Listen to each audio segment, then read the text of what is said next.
Welcome back. I am here with another one of these. This one is actually not mine. This one's my brother's that I got him that he doesn't use, so it's still technically mine.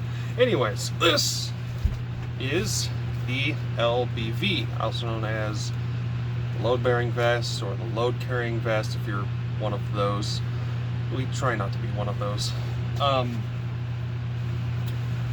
The LBV was adopted in the late 80s, starting with the LBV 88, as a way to, just kind of upgrade and, add modifications onto the already existing Alice equipment, the LBE, or load-bearing equipment. And this was pretty much meant to, move magazines up to the chest and then have the belt, still down around the waist. You do have belt loops down here, which go all the way around. I believe there is 8 of them, I believe. First saw service in the very late 80s, early 90s. I know some SF guys had them in, I want to say Desert Storm, although I haven't seen a whole lot of pictures of those, but I know they were out there. I mean, it's the exact same with DCUs were issued in Desert Storm for the first time. Same with Desert Boots, first seeing any service around that time. The LBV, here, let me take this off of here. It attaches much the same as the Alice did. It is just a pair of suspenders, and on the back, shoulder pads. So, pop the 8 buttons, just like so, and unbuckle the front, and the whole thing comes right off. Now,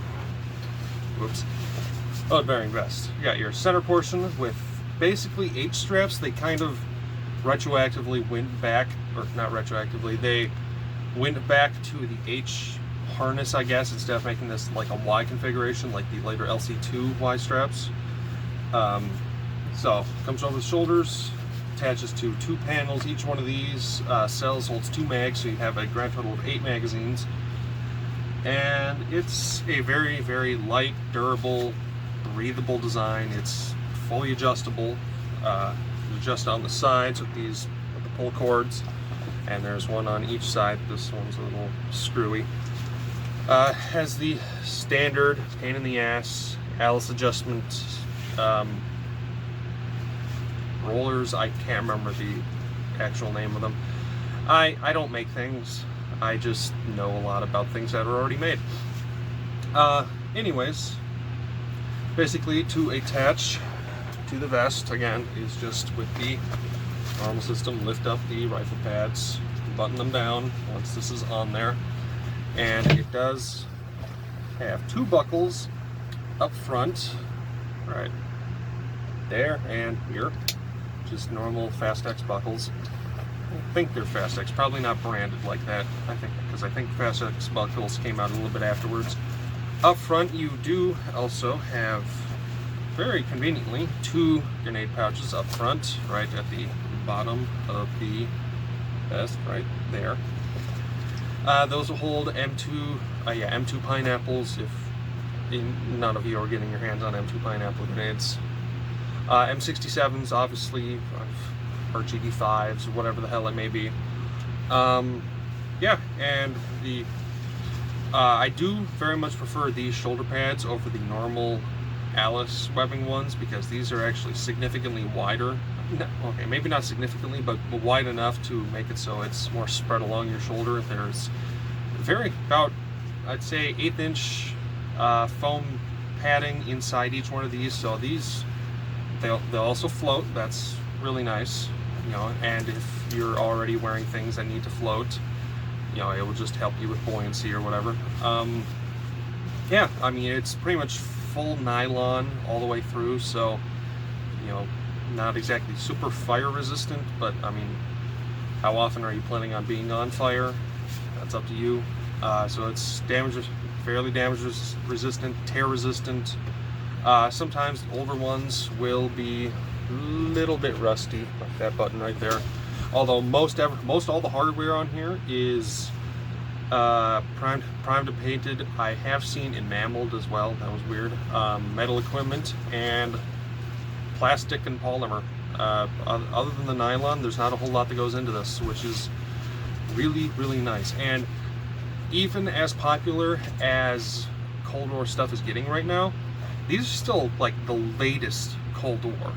So this is like 88 and forward. You know, these didn't see a whole lot of service before the Cold War actually ended. So there's, I wouldn't call them dime a dozen, but there is still a massive amount of these out there, and you can find these for 10, 12 bucks sometimes, depending on where you're looking. Usually plus shipping, obviously that's kind of a given.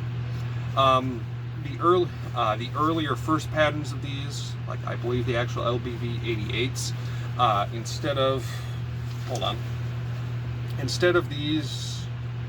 those having the what would that be, diagonal magazine pouches like on this, theirs go straight up and down. Let's see if I can actually get this thing on me.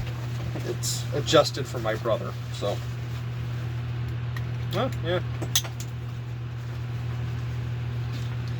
yeah, on this, magazine pouches are diagonal.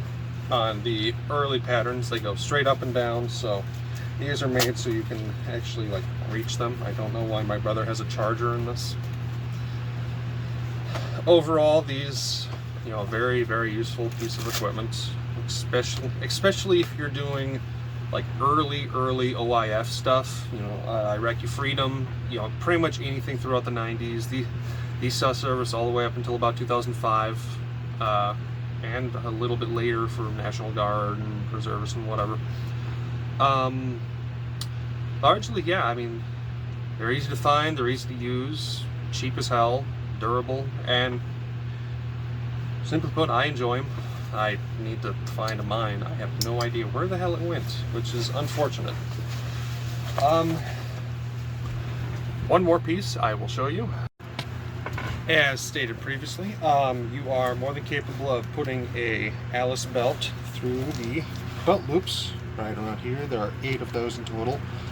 And to do these, roll my sleeve up, it's a simple button, and then Velcro's underneath, Velcro goes under, Velcro's to the bottom side, and buttons down. Does that for all 8 of these. Yeah, a lot of guys, especially in OIF, that is kind of how they had it set up. I will try to put a picture of my dad up on the video somewhere, you know, around here, if I can figure out the technical wizardry for that. But yeah, the magazines on the chest and whatever else, more magazines, canteens, butt packs, bayonet, holster, whatever, go on the belt unless you had some other sort of equipment, which most guys didn't, because the IBA in 2003 was, I mean, the IBA was adopted in 98, 99, somewhere in there, and most guys by that time, they hadn't even heard of Molly yet, so, you know, they were kind of shit out of luck on that. You know, only guys that were like kicking indoors in Baghdad, you know, like I think Rangers and whatever, they had Molly by that point, kinda. A lot of them were still using some of their, you know, 90s stuff, because face it, a lot of like Rangers and SF in 2003, they had already been in for a while. They had experience, so they were already used to using the gear that they already had, so they stuck around with that for a while. That's why I know a lot of Rangers in 03 we're still using this shit, RBA, because, well, if it ain't broke, don't fix it, and if it do broke, find something else. Oh yeah, these were stuck around for a while. It was around that time that they started surplusing off a lot of their IBA, and I know a lot of infantry units ended up getting these, and as evidenced by the poor glue job on the back, police departments and SWAT teams. I mean, this is level 3, damn near, like, there's no level 3 plus classification, but this is damn near on that. I mean, this will stop 30 caliber ball, so it's got that going for it.